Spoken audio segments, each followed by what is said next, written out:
个发展的新动力必然是来自高科技，包括于人才的培养。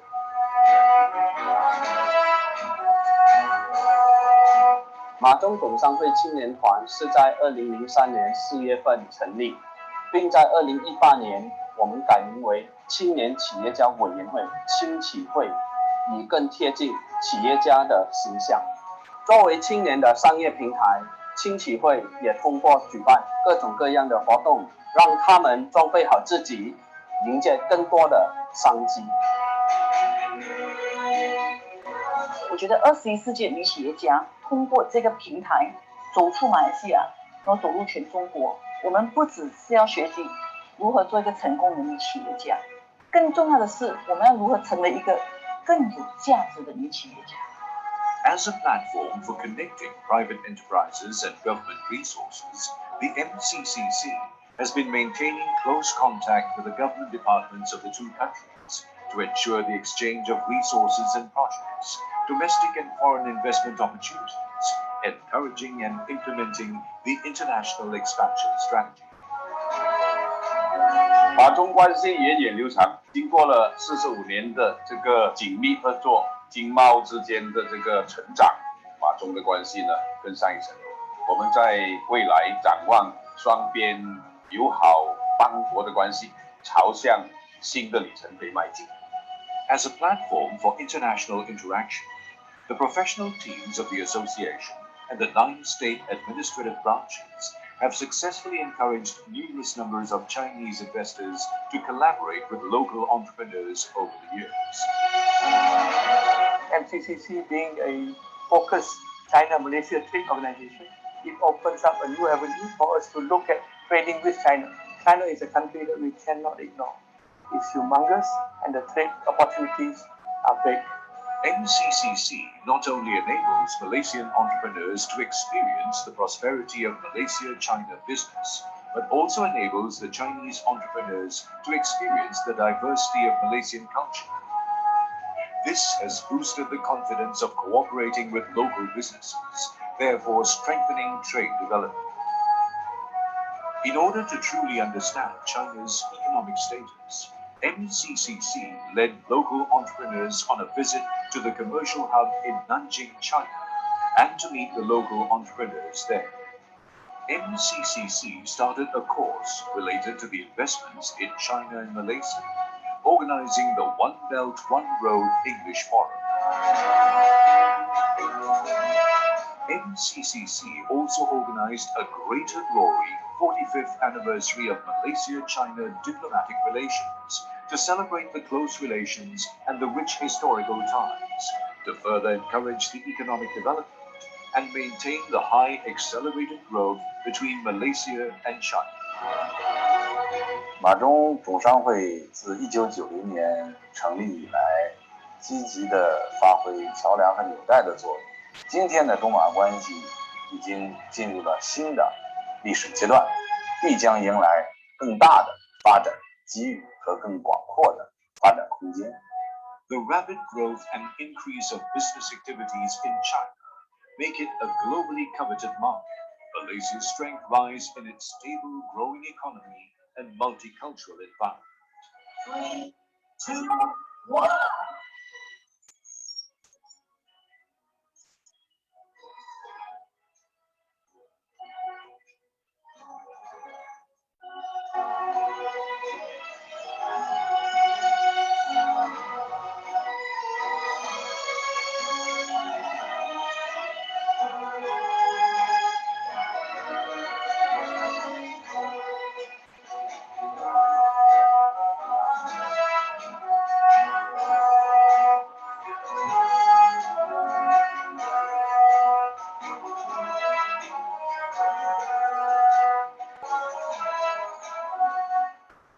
对于马中总商会未来的发展，马中总商会一定要尽量的有个机制来够授权给我们的各个委员会、各州的州分会，让他们有这个领域、有这个舞台去表现他们各自的才华。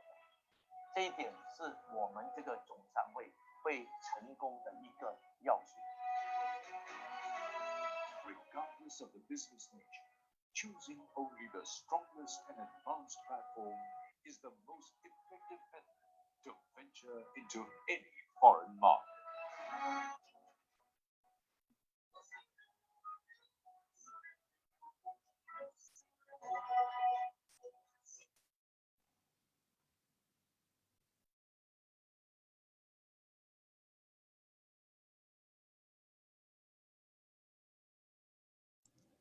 Hello.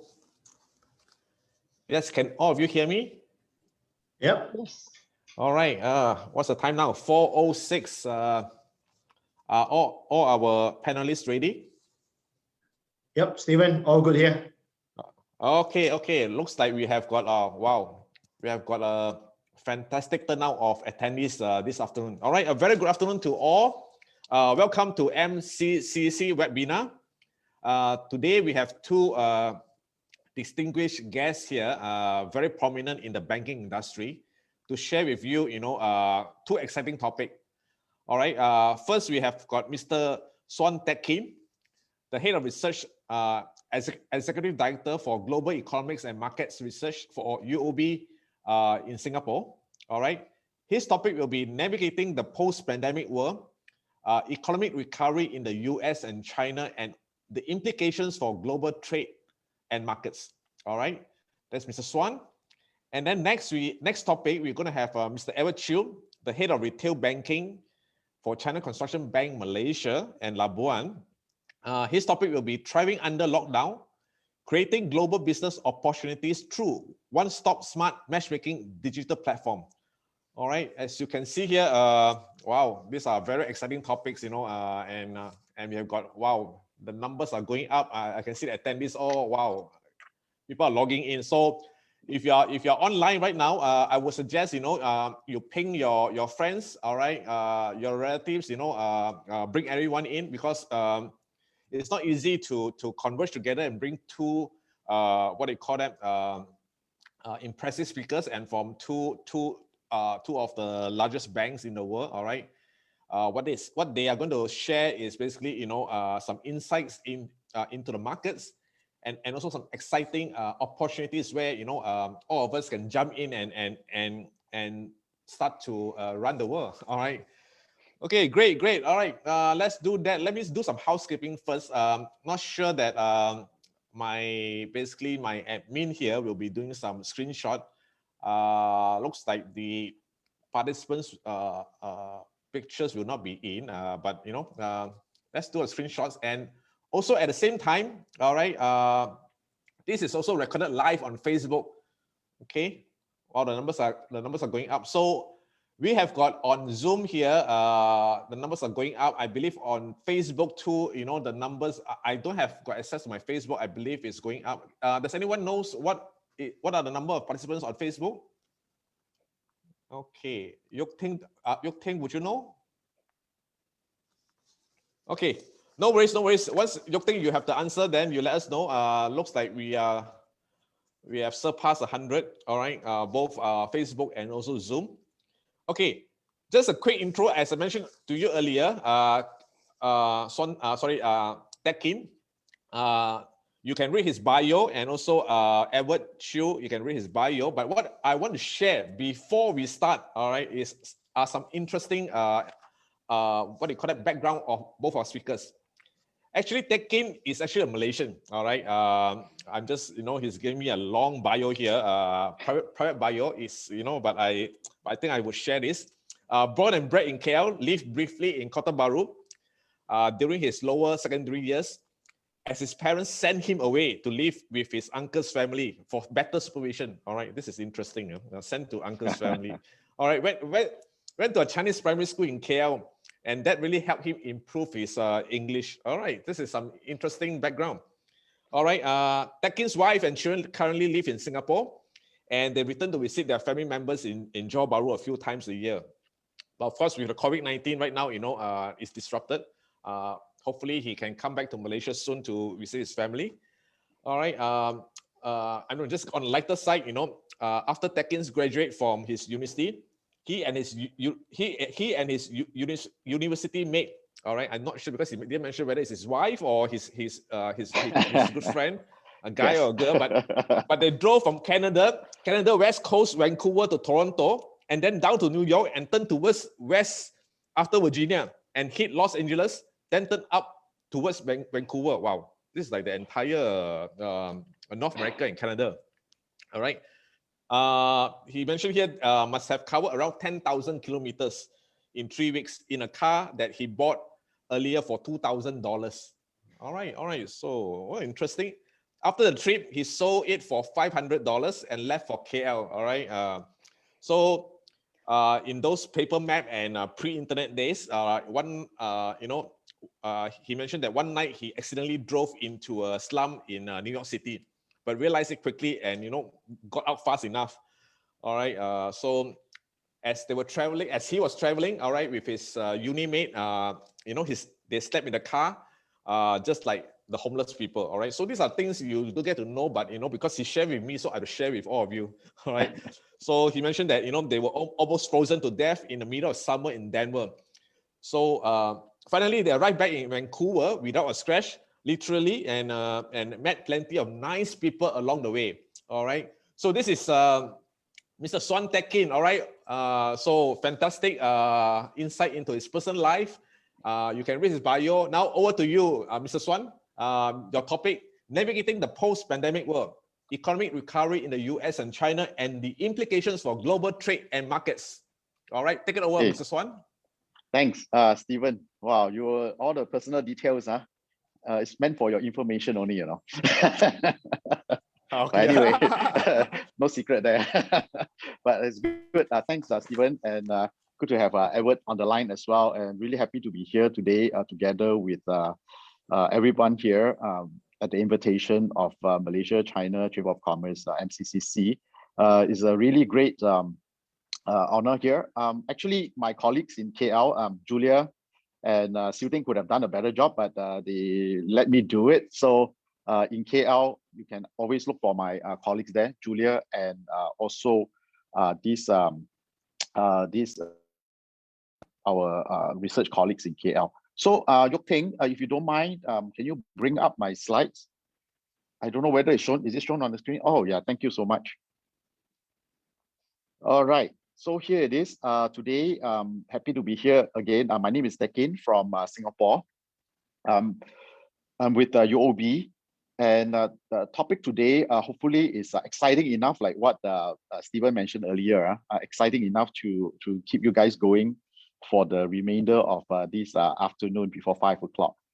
So this topic is basically on navigating our post-pandemic world and how this US and China relations might impact our business mostly. So I just in the next 20 minutes or so, I will just explore a few of these topics, and hopefully they will bring you some ideas what you would want to do and how we would like to plan in this post-pandemic world, as well as with this US-China relations, whether we can benefit from it or in what way we can benefit from it actually in this world. Okay, next page, please, Yok Ting.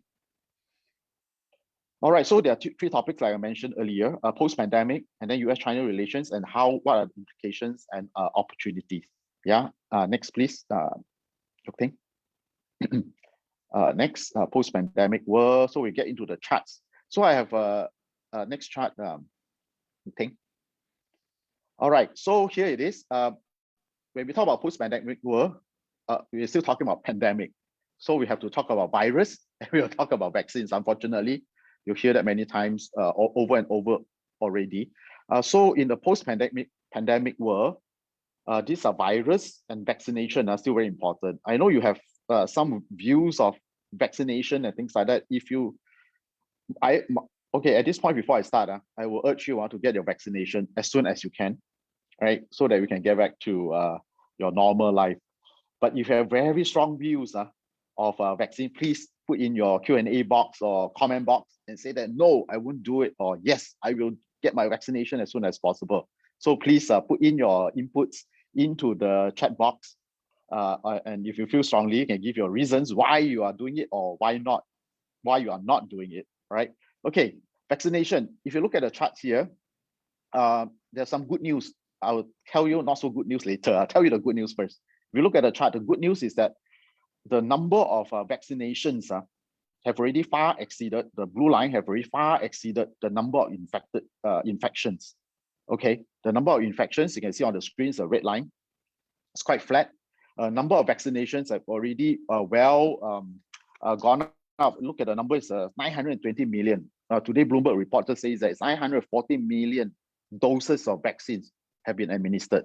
So this is important because in the post-pandemic world, how fast we can get back to normal or how slow, all depends on vaccination and also the infections. If you look at what is happening in India, and you know what it's all about. All right, the next page is also quite encouraging. The next page is that by December, around March, the number of people with full vaccination, most of the now we are talking about 2 doses, fully vaccinated, have already well exceeded the number of infections. The same numbers that you saw earlier in terms of infections, still the same. So the number of people being vaccinated, 208 million, right? Have well exceeded the 142 million. You can see that the blue line actually start quite late, right? Late last year, December, and then all these vaccinations going on in the US, in UK, etc. Now we already well exceeded that. So there's a good news. That means it continue to go up, and then hopefully can suppress the red line, right? Suppress the infections, and then life can get back to so-called normal. But the not so good news is the next page. All right, please, thank you, Yuting. So if you look at the next page, the not so good news is what? That means you look at the top, the percentage of population being vaccinated, fully vaccinated at the top, and go all the way down. You can see the difference. Look at Israel. About half the population, more than half the population already vaccinated, 57% fully vaccinated. And I heard news that, saw a news report that says that they don't have to wear masks anymore because they already achieved so-called herd immunity. And then you go down the list, is the US, 26%, and UK, 15%, Singapore is about 14%. But if you look at the list, quite interesting, right? The rich places, the rich countries at the top, the not so rich at the bottom, until the numbers you cannot see. Actually, Indonesia, Malaysia are all inside, but the numbers are so small, they cannot show on the screen, right? So that's a discrepancy here. The richer countries will get the places, will get vaccinated first, you get access to the medicine, vaccines, but the not so rich are not able to. So that creates a problem. Why? Because the whole world cannot fully open until you get certain degree of immunity for almost everywhere, right? It cannot be just, oh, Israel is fully so-called herd immunity, but they cannot open because elsewhere situation is still quite serious, right? Certainly they cannot open to places with high infection rates, right? So we need to have these numbers on the screen here to be more evenly distributed. That will take time, which is on the next page, Yuting. So that's not so good news. If you look at this projected herd immunity, that means achieving 60% of or above of people having full vaccination. If you, again, you can look at distribution. The not so well-to-do countries, the middle, the poor, the not so high-income countries will be later get vaccination, because at the bottom will show you projected what is which year you will get full immunity or herd immunity. Right, so you can see the not so rich, Malaysia somewhere in the middle, right? Projected somewhere in the middle, 2022. Okay, but if you look at on the left-hand side, those that are rich, that can afford, will get full the herd immunity faster.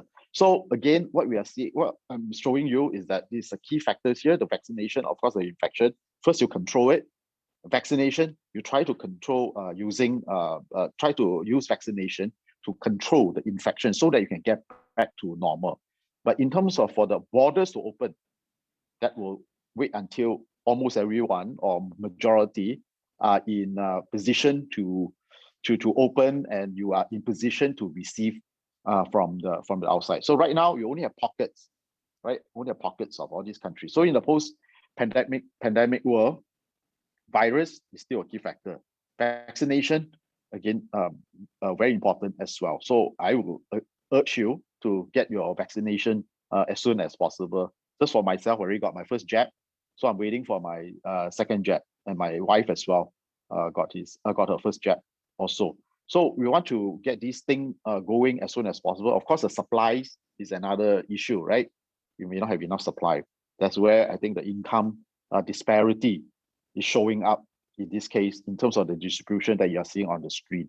So it will be a while for the situation to so-called normalize. So hopefully within the domestic situation, within the country itself, we can get back as soon as possible, get back to normal as soon as possible, right? So this is the situation that we are facing right now. So there's still uncertainty on the pandemic front. Okay, so if you switch gear now to the next topic, which is the US-China, we want to see how they are doing and how these two countries will affect us. Thanks, you think that's what it is. The second topic here today on the US-China, their recovery path, right? So I talk about the US first to share with you. You think the next chart will show you the US is doing quite well, right? You can see on the left-hand side that big slump, big negative numbers. This is the GDP growth or contraction. The big slump in the first half of last year, and then the recovery in the second half of last year when the economy started to open.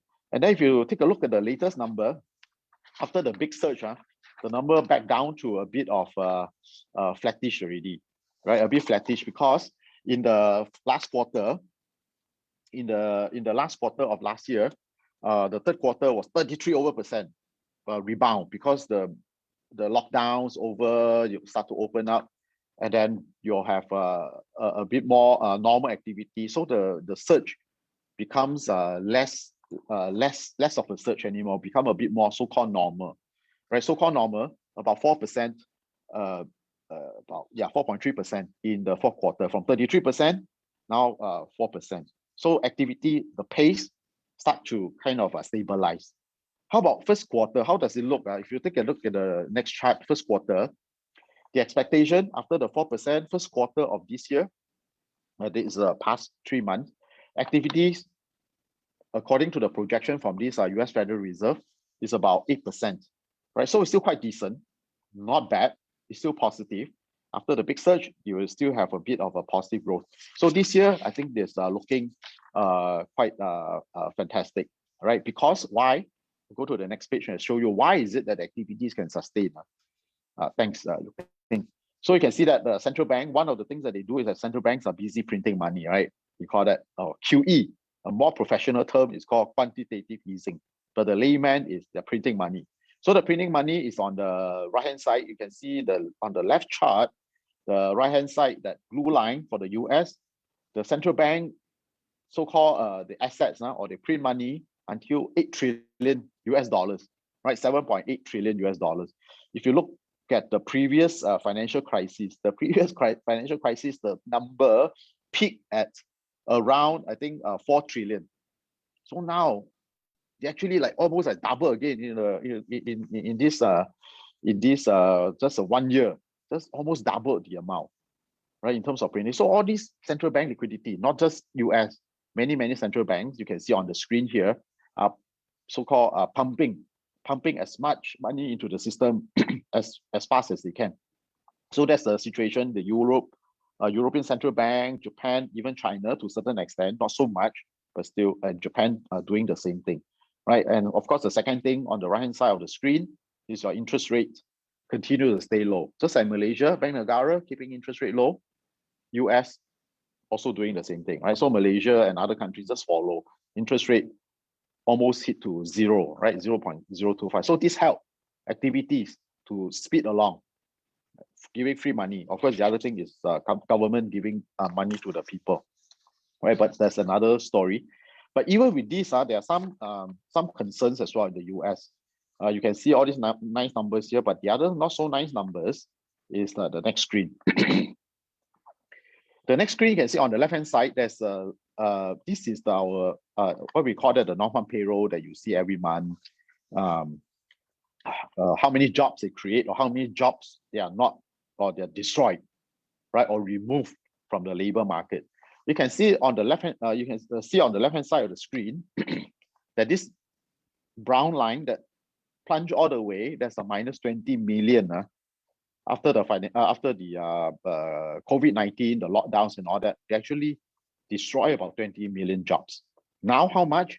Then the jobs are being added back. And now only about 8 million jobs are being removed from the system or not created or destroyed, right? So only 8 million, but still a substantial number, because if you compare to previous recessions, we are still near the bottom or the worst point of previous recession. You can see all these different years of the similar labor market performance, how many jobs being taken away and how long they go back to positive.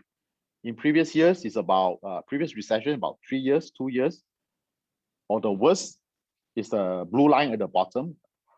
This global financial crisis, it took about 6 years or so, 5 years or 6 years after the crisis hit.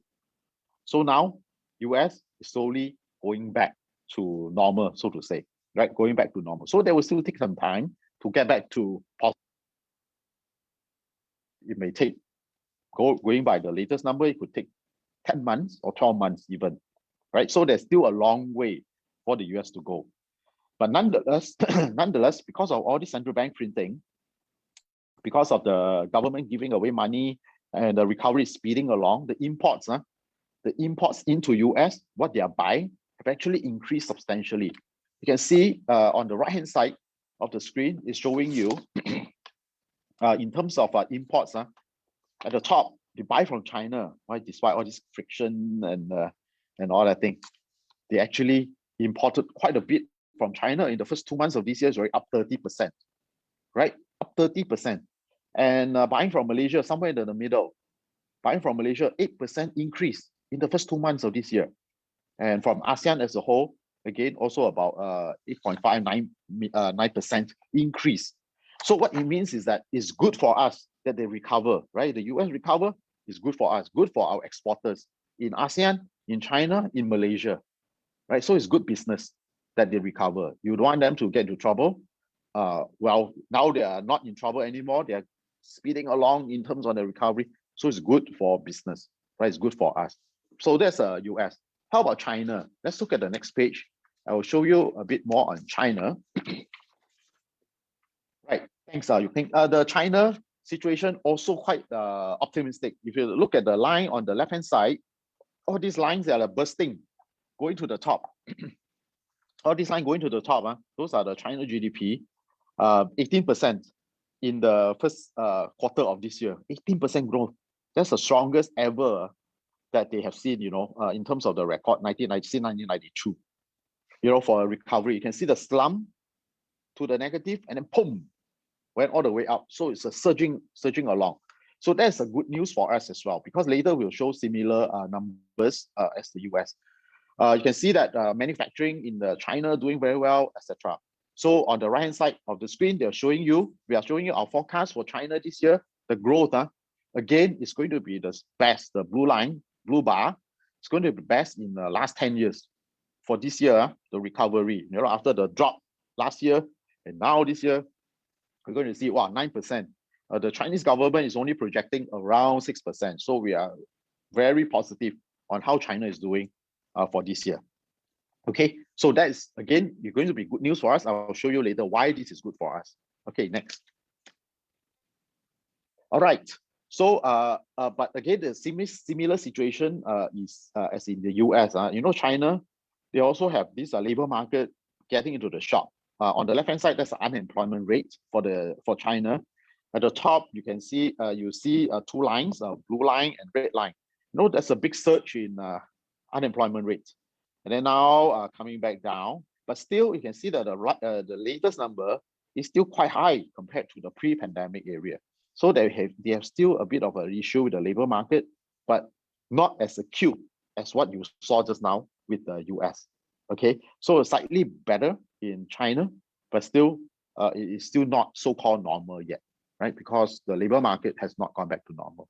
So on the right-hand side of this screen, central bank, again, will be holding interest rates steady. So make sure that activities will normalize, will improve. And again, this is good for places like Malaysia. Let's see the next screen. How does it look? Okay. Next thing. Thank you. All right. So on the left-hand side, what I'm showing you is the retail sales market, comparing China, red line, China, with US, blue, okay, blue team, red and blue. Take a look at the size. This is the size of the market, the retail sales. You can see there's a big catch-up. US, when we talk about US, we sell to US, right? You know, I know Malaysian companies, they sell to the US either directly or through your intermediate products, final assembly to China, Vietnam, other places sell to US. Why? Because we want to sell to their market is because the retail sales market, one thing, is the largest in the world, correct? Largest in the world. But look at what happened in China.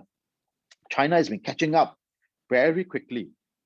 Over the past 7-8 years, every 3 years, they go up by $1 trillion in terms of the market size. So now the retail sales market, US and China, is very close to the US market, 5 trillion and 5.6 trillion. So it's just a matter of 1 year, 2 years, 3 years, they will catch up with the US. And the other thing you can see on the screen, I don't know whether you notice, when the US got into trouble because of the financial crisis, there's a drop. I put a circle there. There's a huge, quite substantial drop. And then after that, catch up. So similarly, during around the same time, the Chinese market also dropped. The retail size also kind of like shrink a bit, right? You can see on the screen, the circle there. And then if you move towards the COVID, the China market, because they first to close, they really locked down the country. I can see that the retail sales, especially in the first 3 months, 6 months of the year, retail sales really impacted and then recover. But then we don't see a big drop in the market. So that means it's quite resilient. The market is very resilient. You do not see a big drop like what happened to the US in the financial crisis. Right? So that's something that we should take away and take a look. Really, the purchasing power is there.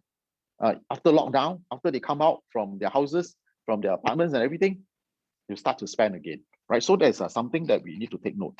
And then on the right-hand side of the screen, similar to the US, the imports from China, because it's a huge market, they also want to import for their own consumption, own production. Like for instance, palm oil, coal, raw materials, commodities, finished products, food products.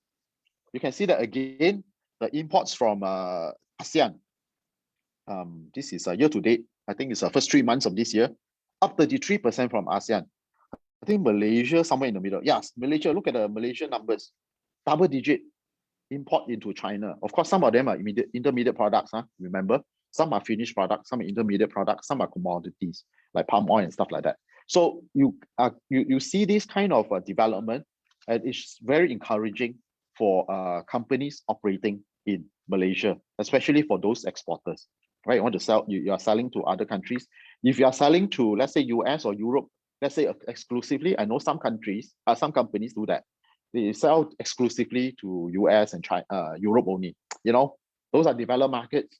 I focus on those. But you have to think about in the post-pandemic world, later we'll talk about this, diversification is very important, right? Risk diversification. How do we diversify our risk? All right, next. Okay. So I talk about, share with you the US and China situation. Now, put the two together, US-China relationship. What kind are we talking about here? Are they getting better? Are they going to get better, get worse? Maybe you're going to put into a comment box. What do you think? Is it going to get better or get worse? Is it going to be more cooperation or more competition or even confrontation, right? You know, maybe military conflict to the extreme or cooperation. We are seeing some of this climate. For instance, this US is organizing this climate conference, right? Are we going to see a lot more cooperation or competition? So it remains to be seen, but take a look at the left-hand side. I'm sure you all pay attention, or some of you already know about these Alaska talks, right, between the two. I only noticed because of the interpreters only, the US side and the China side. The rest I forgot already. But anyway, you know that the tone is not very friendly when the two sides discuss, right? So, so there's something we need to take note. But take a look at the right-hand side. There's a White House statement from President Biden after the Alaska talk. This is 2 days, 3 days after Alaska talk. you can take a look at the tone there. It is not as negative. There will be competition, right? You don't look for confrontation, right? At least officially on paper from the president, right? They don't want to look for confrontation, but there is competition, right? So it's common to have competition, you know, between countries, between companies, individuals, and things like that. The last thing that you want is confrontation. So apparently there's not much of that. Okay, so that's good news in terms of the relations between the two. But we are going to see a lot more news coming out from this front as a company operating in this environment, post-pandemic world, good US, good China, but not so good between the two, maybe a bit of confrontation. How do we want to diversify our markets? How do we want to diversify in terms of our supply chain? If I buy from this, buy from that, sell to this, sell to that, how do we want to reconfigure? So all this, you need to look for experts like today, our panel here, Stephen, they all, and also my colleagues in Malaysia, in UOB Malaysia, they will be able to help you in this respect, right? In terms of markets, in terms of suppliers and things like that. So we need to think about in this direction. Risk management, very important, risk management in this world. All right, next, I will be wrapping up soon. What are the challenges and opportunities? Very quickly, next. Okay, I want to show you this because I know some of you are operating in this sector, tourism related, travel related. Really intense, right? The pressure, the downward pressure. What I'm showing you is a visitor arrivals. It's not just in Malaysia, but many different markets. You can see that on average, every month, there are millions and millions and millions on average before pandemic going into the respective markets. Millions of visitors. The extreme, you look at Hong Kong at the top, 5-6 million people visiting Hong Kong every month. 5-6 million. Even Taiwan at the bottom is about 1 million. Malaysia, I think somewhere around 2 million every month going to Malaysia to visit. But on the right hand side, because of pandemic, now you see the numbers are in the thousands every month, hundreds and thousands, right? Hundreds of thousands. So we are talking about just a fraction of what we saw. So those who are operating in this space, seeing tremendous pressure for the past 1 year, and the situation, if you go back to the first few slides that I show you, I think the situation is unlikely to improve significantly in the next 6 months, in the next 12 months, right? So we have to prepare for that. And what are you going to do? What else are you going to do to reduce the pressure or to look for new revenue, new sources? So there are many things that we need to think about as well, if you have not already thought of that. So a lot of people are very optimistic and say, oh, vaccine is here, so the world will be a better place. Yes, but it depends on how fast we're going to do it. So there's something we need to take care in this for those who are in this space, supplying into this space, or getting revenue from this space as well, because the pressure is going to be quite intense still for the next 6-12 months. All right. So next page, some good news. Some good news is that all these recoveries, as I'll show you in terms of imports, right, from China, imports into China, imports into US, Malaysia, etc. benefit. Here is even more so ASEAN as a whole. I'll show you some Malaysian numbers later. Some of them are actually done by my colleagues in KL, Julia and Silting. So to give them the credit as well. So in ASEAN, you can see that China is our main trade partner. That includes Malaysia as well, China to Malaysia. So as long, and US is not so shabby, it's about half the size in terms of share. So that means if they do well, we will do well. China do well, if US do well, we will do well, right? So because of the close linkages. Okay, second, next page. How about Malaysia? Malaysia, in terms of our top export markets, we export our Malaysian exports to China. Take a look at that. Take a look. More than 10% share of our exports go to China, and then Singapore, and followed by US. So all these three markets are major markets. If you include Hong Kong, that will tag on to China, and China will become even more important to Malaysia. So it's important to look at this And also, what else can we do? Can we expand more share in China, or should we look for new markets? Right. So that's something for you to think about as well when you look at your own business. If you think about your exploring in terms of markets, and of course, there are a lot of experts and bankers that can help you, like from China Construction Bank and from UOB, that can help you to look for new markets or support in terms of look at new markets. Okay. Next. Thanks.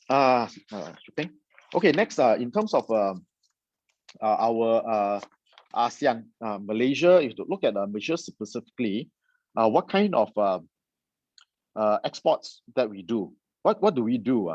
You know, the traditional ones, I think many of you will know that already, in terms of machinery, in terms of all these manufactured goods, plus other commodities, oil related, non-oil related. So this is just a breakdown to show you what we do in Malaysia compared to our other neighbors.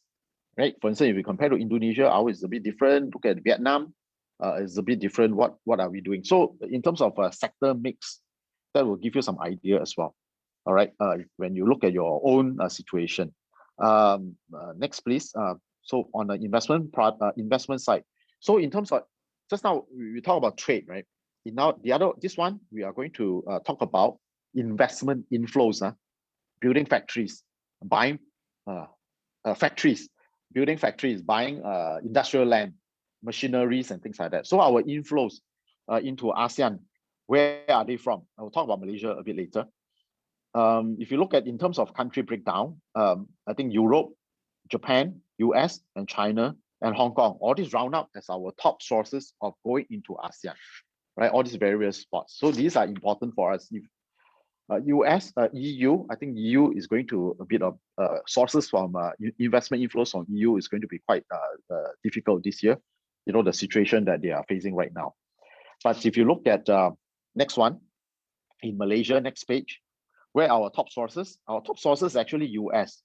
All these will round up, top US, Hong Kong, Japan, and China, Germany, and all that. So all these countries, as long as they do well, not so much on the European ones, but the US and China, and we can be quite sure that they will be continue to look at these Malaysia as their destination when they look for factories, when they want to produce something, etc. So we want to make sure that they do well, and we can do well as well. And where do they go? All these inflows going into the market in Malaysia. This one is done definitely done by Julia, my colleague, Julia Goh in Malaysia. Thanks, Julia. Manufacturing is the main bulk, right? So for those who are in the manufacturing sector, that will be the one that benefiting from it. Okay. So others, non-services sector as well, should look forward to more inflows coming into this Malaysia. Okay. Finally, we'll just touch quickly on the financial markets. Next page. Okay. All right, financial markets, I think exchange rates and interest rates, of course, we want to pay attention to that. Exchange rates, we are already this year looking for a stronger ringgit, a stronger CNY, etc. And it's all playing out to our expectation. Actually, stronger than what we expected. For instance, Malaysia ringgit right now is about 4.11. If you look at our forecast at that time, about 1 month ago, it was 4.16 or so. Now it's 4.11. And it's already touched our forecast for the third quarter already. So we're probably going to revise. And this one, we will revise every month, our forecast. So please keep in touch with our colleagues in Malaysia. If you want to get the latest, actually you can scan our QR code down there. I forgot to mention, you can scan our QR code. You can find out who we are and what we do in terms of what kind of reports we produce and what our capabilities. Please go through and scan the QR code to find the latest or look for our colleagues in Malaysia to help you. All right. To wrap up, last one. To wrap up, basically a repeat of what I said earlier. Post-pandemic world, still have to look at vaccination and virus control, etc., in order to get on with our recovery process.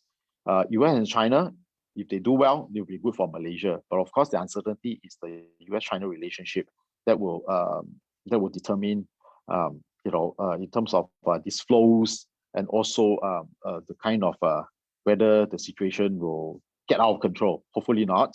I don't think so. But the risk is always there. And Malaysia and ASEAN will definitely benefit from this recovery from these countries. Okay, I will leave you with that because I'm taking too much time already. I will pass the time back to Stephen. All right, thank you so much. Stephen. Thank you, Mr. SUAN. Wow, that's a lot of insights. Wow, that's fantastic. There's so much to digest. I guess at the end of this what do you call that webinar, the slides will be shared with all the participants. So yes, no that's worries. Right. Yeah, so no worries. All right, you will get those slides, and I can see the participants attendees is growing. All right, it's growing by the minutes, both on Zoom and also on Facebook. All right, good. So we still have time. Get all your friends, relatives, and business associates in. All right, onto our webinar. We will come to the Q&A session at the end of this. What do you call it? At the end of both the speakers. All right. We will just move on to the next speaker. Next speaker, as I mentioned to you, Mr. Edward Chew. All right, you can read his bio. But something that you need to know about him is, he basically volunteered at UNICEF during his uni gap year. All right, interesting. All right, and also 20 years of working experience and 10 years is in the banking industry. So the other 10 years will be exciting. I mean, it'll be good for Edward to share. He spent 10 years in banking, and the other 10 years, where is he attached to? All right. So that is a brief about Edward. And Edward's topic today is thriving under lockdown, creating global business opportunities through one-stop smart matchmaking digital platform. Over to you, Edward. Okay, thank you, Stephen. First of all, I just want to take this opportunity to thank the organizer, Yoting and Sean from MCCC, for allowing us to have a meaningful presentation to the audiences. Now, without further ado, let me share my slides so that we can proceed with the presentation. Okay, so the presentation agenda for today is very much on, obviously, how are the tools that we're able to share with the team in this current situation. I think TECK team have met a very clear presentation in the sense that, we are no longer allowed to travel, and how do we actually, still get the business going. And especially if you look into some of the statistics that was shared earlier, it seems that the trade relationship between us, China, or US, or in the world are still blossoming.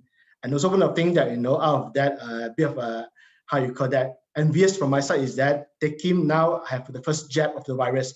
I'm sure he will be the first person that can get a flight out to do his first traveling. So I think that is the beauty of probably working in, in Singapore. Now, let me go to the first part of the agenda.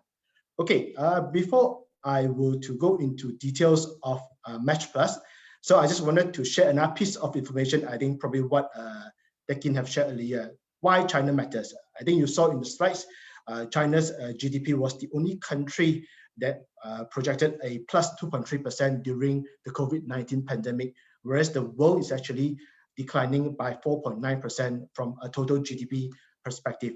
Now, if you were to take this a step closer to home, if you look into the slides, what you are seeing on the left is the total export to Malaysia. This is Malaysia's top trade partners, and on the right are the imports. If you look at those data points, you can see that China ranked #1 in both the import and export trading between both countries. And this signifies why China is important, not just in the world, but also more importantly to us in Malaysia.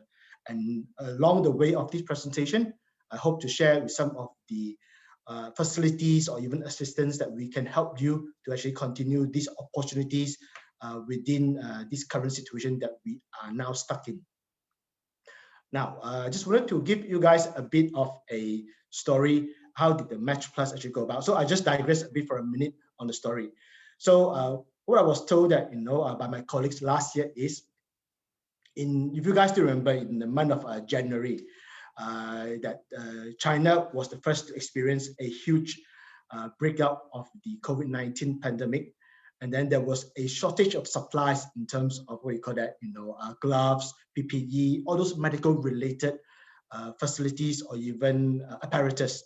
So what happened was that I was told in Malaysia, we were, especially CCB, we were helping out, contacting a lot of local suppliers and getting all these medical supplies and sent to China. So this was what happened during that time. But little do we know, come March, we in Malaysia also experienced a similar situation whereby we also in need of medical supplies. And thus, vice versa, China counterparts from their side start procuring all those important medical supplies as required and then sent over to us in Malaysia. I was told actually during the time, our head office was like a mini warehouse whereby there are a lot of supplies coming in and out, and we're doing a lot of what you call that, delivery, engaging or connecting between all the various suppliers and buyers. And this, hence the importance of CCB Match Plus. So why is it important? Now, because you see, if we do it in the old way of doing things, whereby we're doing via call and emails, that itself is not productive and effective.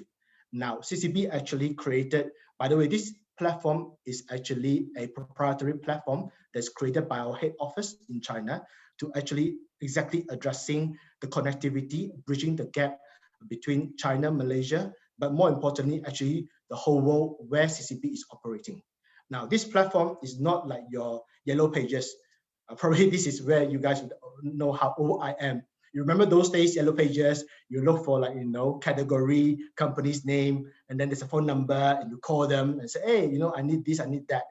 But in this day and age, obviously, this is not the case. Now, we have created a platform whereby we've built in algorithms and also AI that allow you to search for the products or the suppliers that is within the system in itself in a more effective and accurate way. Now, this platform is not just about trading. If you look into it, these are the major 6 services that we actually enable inside this platform that allow you to do project matchmaking, merchandise matchmaking, cross-border ecosystem. When I mention cross-border, I think I briefly mentioned in the sense that this is not just an exclusive platform between us and China, but actually all around the world. We CCB operate in close to 33 countries, and every of our branches are actively promoting this platform to get the local entities to register onto the platform, which means now you can even talk to somebody as far as Brazil or even South Africa. And if you're looking for certain products or services, this platform actually allows you to access that such a far and wide coverage. So that is what I meant by a cross-border ecosystem. Service matchmaking is not just about buying things or selling things. If you're looking for a certain financial services, be it a legal understanding of the respective countries, the platform also have this information or allowing the professional companies to register themselves for you to search, also for them to advertise. And the other part also information services, which is part and parcel of understanding the market, understanding what you call that, the businesses or the sectors you're looking for. Now, one thing very interesting is that this platform also allow a offline online event management. So I'm hoping that after this, I will work with Sean and Yokting to potentially have our next session using the Match Plus platform, which means it will also now able to connect into China, Singapore, Australia, Africa, as I've mentioned, any part of the world. I think that would be a very interesting pilot that I think I will try that out with the MCC counterparts. So in short, these are the 6, major facilities that you can get out from the platform. And it is a what I call device agnostic. You can go via a app from the phone or even from the comfort of your office environment in the website. So this in itself, just to give you guys a flavor of what the platform can do. Now, if I will dig into a little bit more deeper dive, as I've mentioned, that this platform is just not meant for traders, but as I've mentioned, government agency, they can use this to host a forum. Corporate clients looking for respective suppliers or even potential buyers, this also they can actually access. Now, business chambers, the intermediary organization, can also leverage on this platform to do a forum discussion or even a face-to-face expo. This can be done as well. And also the last bit, as I've mentioned, it also caters for the professional service providers, consultants, incubators, even a legal, consultancy service as well. So these are the users that can actually participate into the platform. So in short, we are trying to grow in terms of the connectivity of all the entities around the world, and not just limiting to a buyer or seller or trades in the oldest manners. And I think I also mentioned briefly the event during the good old days, we can do offline events participation. This product can allow you or manage in terms of the administrative work of it. But very unfortunately, I think it'll be a while before we can do that kind of a gathering. But we can do an online version, which you can see on top. Now, I just want to share with you also, if you look into it on the right top corner, we are also working together with the Canton Fair. And I'm sure a lot of gentlemen or ladies here have probably remember those days where the Canton Fairs attracting hundreds of thousands of millions of potential buyer traders from all around the world. This year, unfortunately, I don't think they are doing it, allowing foreigners, but they are still doing the event, and I will share with your team later on information how you can also participate in this Canton Fair that is happening soon. So just keep an eye of that for your participations, for your interest. So this is an example of what you can leverage on in terms of the platform in itself. Now, on the next slides, then this is essentially a bit more technical. This is where actually you as a users, how can you do within this platform? So just briefly, I'll guide you through in the sense that, it's all about accessing the platform, doing what you call that, your search demand, release demands. So these are the steps that we will be guiding you should you're interested to actually subscribe to this platform. So essentially, there are the tools available for you to do your businesses over online. And so as I say, up to the extent that you can even to get a business negotiation, contract signing, so on and so forth. If I may say, this is essentially a powerful tool that now for a change, you can do business without really seeing that person in person or face-to-face meeting, but through this virtual world that we're living in. Something I think Tekin mentioned, this is the new normal. I think we either embrace it or we will get abandoned.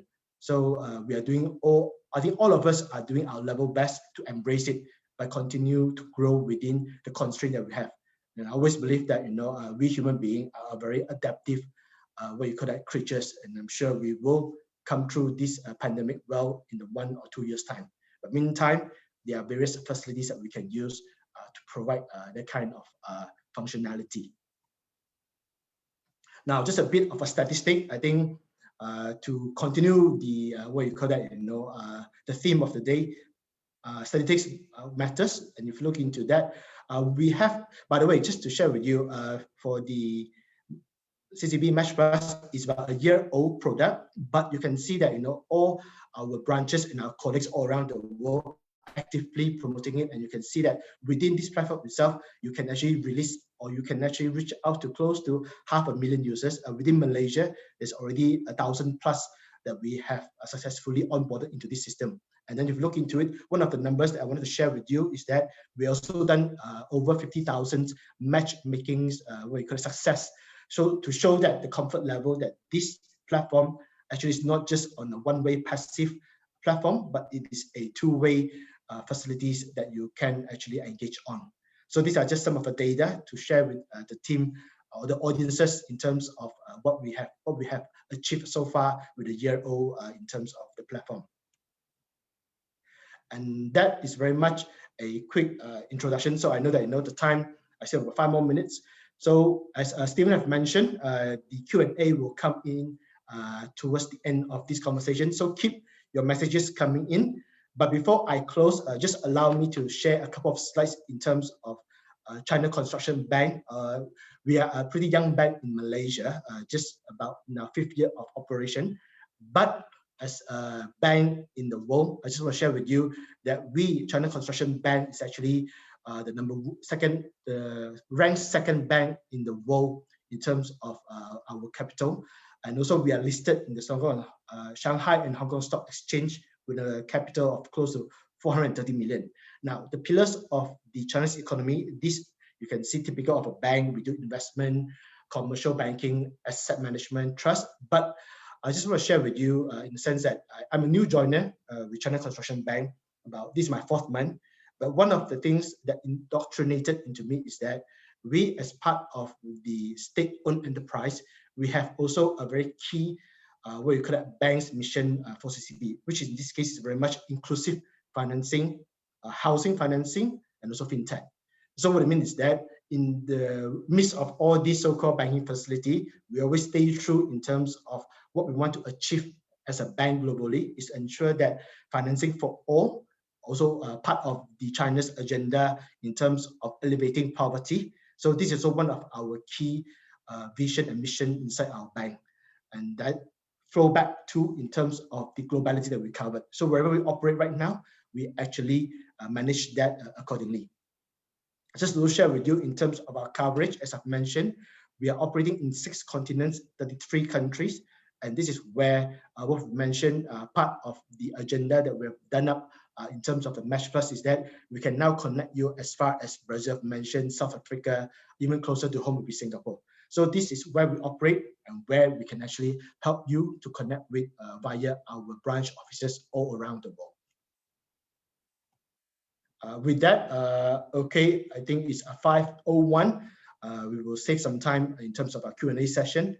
And this will be the last slide. And as what you call it, Tekin have mentioned, please drop in a line if you're interested. Myself and also my colleague Jude will be attending to your needs should you want to find out more about this platform.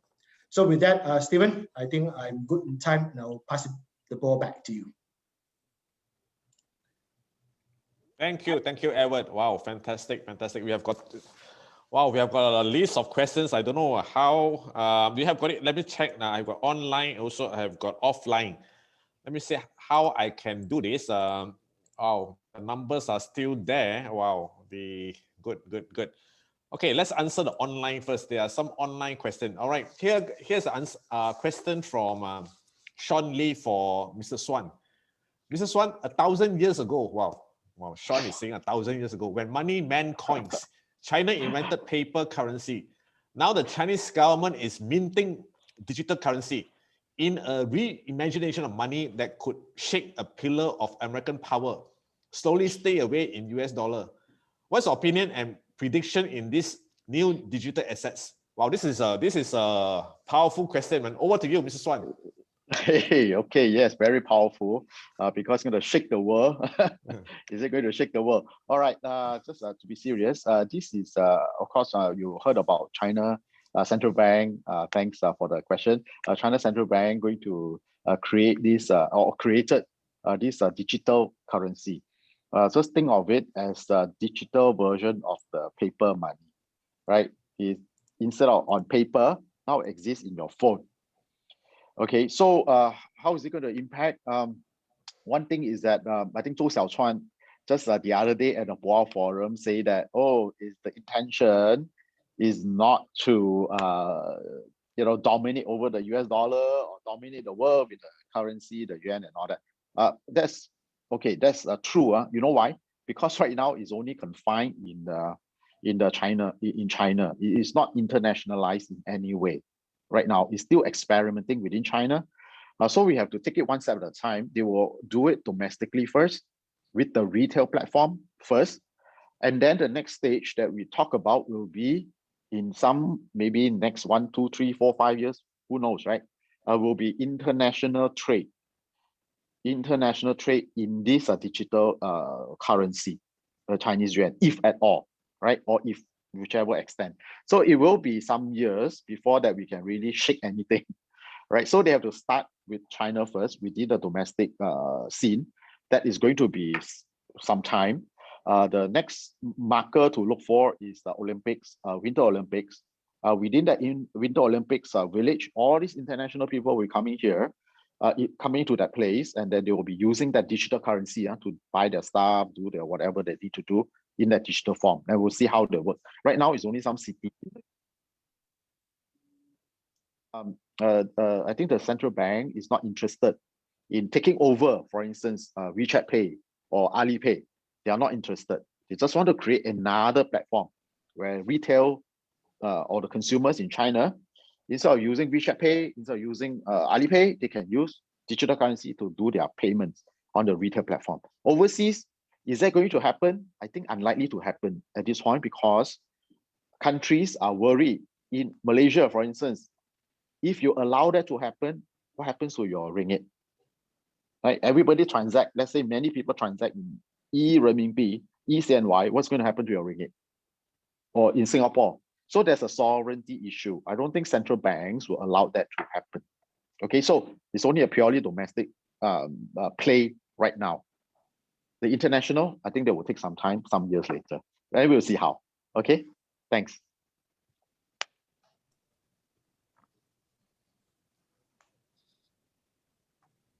Stephen, back to you. Okay, thank you, Mr. Swan. All right, let me see. Wow, so many questions. Okay, let's go on alternate basis.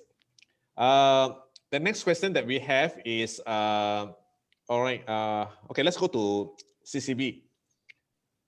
Is Match Plus for CCB customers only, Edward? Okay, that's a good question, Stephen.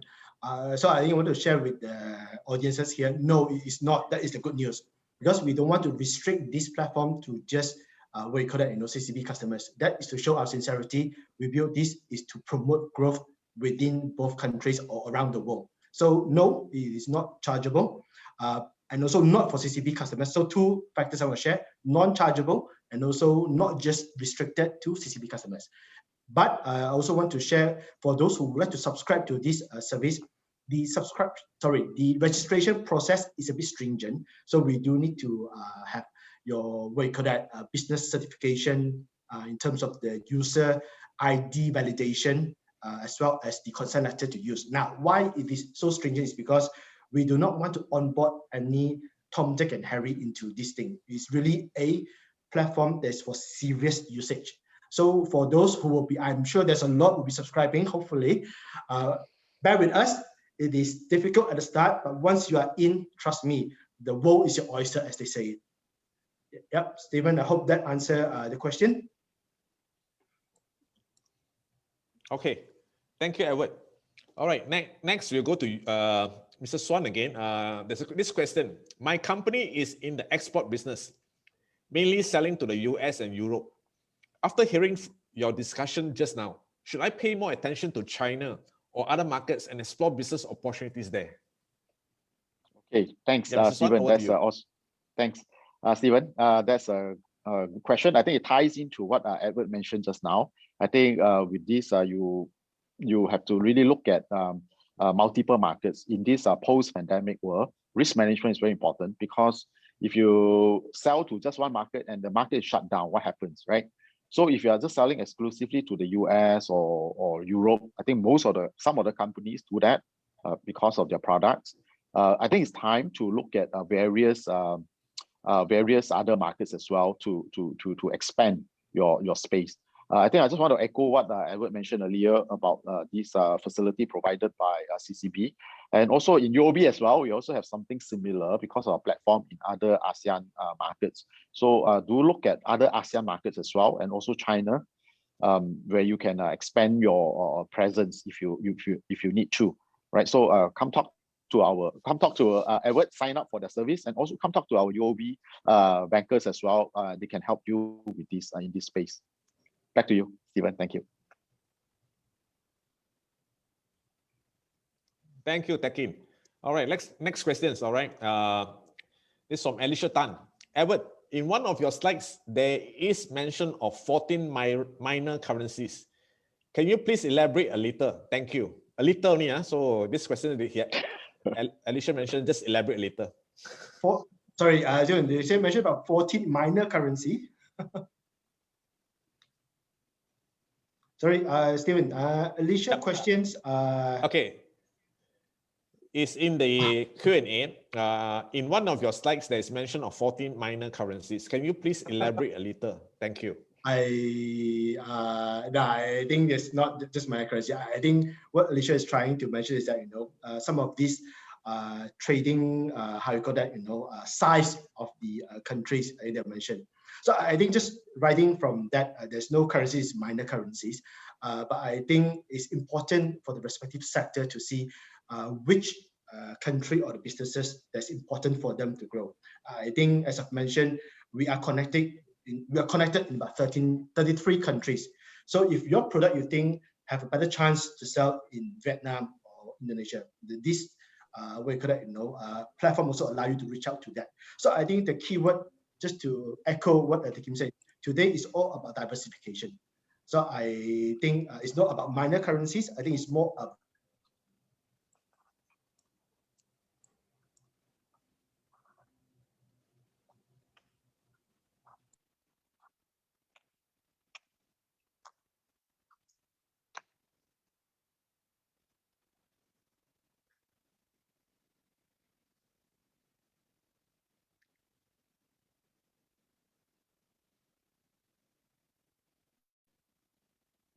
Looks like there's some connection issue.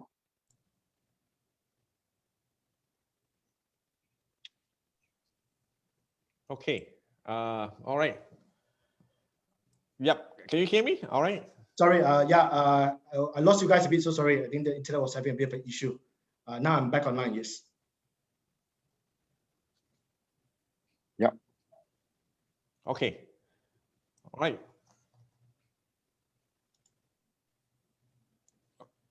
Okay. No worries, Edward. I think we are losing you.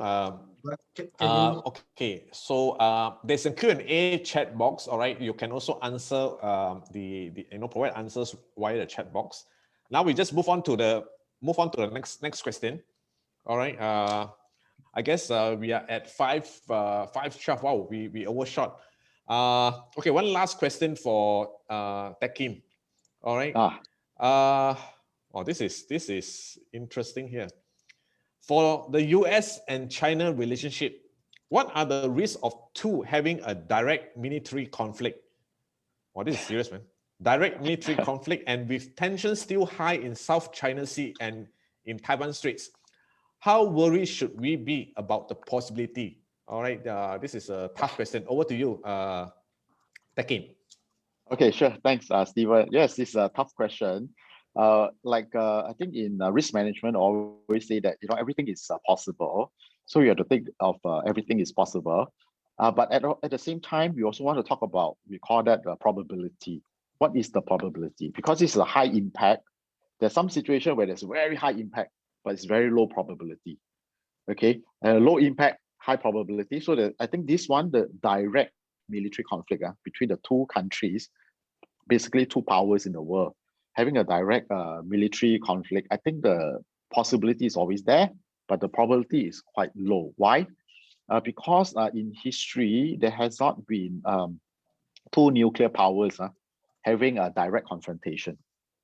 Okay, two nuclear powers having direct confrontation. Most of the time is via a third party agent, right? They call that a proxy war.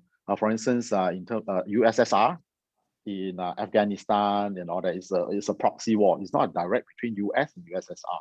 So we have not had that before. So I don't think at this time we're going to have this kind of situation, but there's always the possibility there. But again, you want to prepare based on what? You want to prepare as a business of, again, diversifying your risk, right? What do you want to do with your markets, and how do you want to, in case something serious, not to the extent, but in case something bad happens or towards that, what does your business do? What do you think about your supply?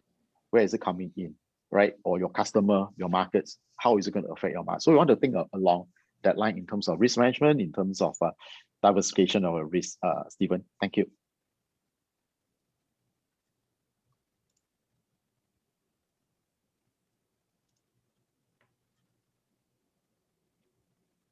Back to you, Stephen.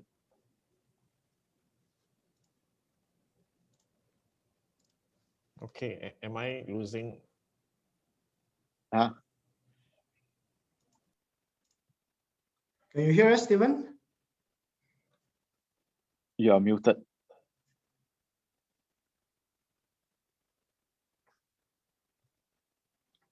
Stephen, you're muted.